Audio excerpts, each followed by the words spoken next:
જંબુસરના ward number 3 માં આવેલ જલાલપુર વિસ્તારમાં ઉભરાતી ગટરનો સિલસિલો યથાવત રહેતા રહીશો ત્રાહિમામ પોકારી ઉઠ્યા છે।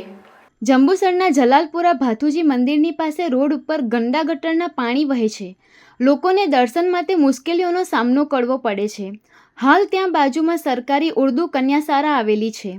આ રસ્તા ઉપરથી નાના બાળકો સ્કૂલમાં જાય છે। ગટરના ખુલ્લા ઢાંકણાઓ પર પણ મળ જામ્યો હોય તેમ લાગી રહ્યું છે। દુર્ગંધ માળે છે। ત્યાંના રહીશો દ્વારા વારંવાર જંબુસર નગરપાલિકા લેખિત મૌખિક રજૂઆત કરવામાં આવે છે, પરંતુ પાલિકાના અધિકારીઓનું પેટ પાણી હાલતું નથી। ત્યાંના રહીશો બીમારી થાય, સ્વાસ્થ્ય બગડે તેની ચિંતા થાય છે। રહીશોની માંગ છે વહેલી તકે ગટરની સમસ્યા હલ થાય। વોર્ડ નંબર 3ના કોર્પોરેટરો પણ સ્થાનિક મુલાકાતો માટે આવતા નથી। ત્યાં સ્થાનિકોની સમસ્યાના નિવારણ માટે તેઓ સક્રિય થાય તે આવશ્યક છે। મારું નામ ફઝલ અલી અહમદ અલી સૈયદ વોર્ડ નંબર 3ની અંદર હું રહું છું।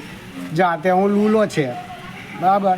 હવે એની અંદર એવું છે કે જવા આવવાના રસ્તાની અંદર પાણી ગટેરની એટલું નીકળે કે જેનો કોઈ હિસાબ જ નથી ને પાણીનું જે બોરિંગ ચાલુ થાય તે 6-7 કલાક સુધી બોરિંગ ચાલુ રાખે ને અમે કહેવા જઈએ તો અમે બીજી વાત થઈ જાય।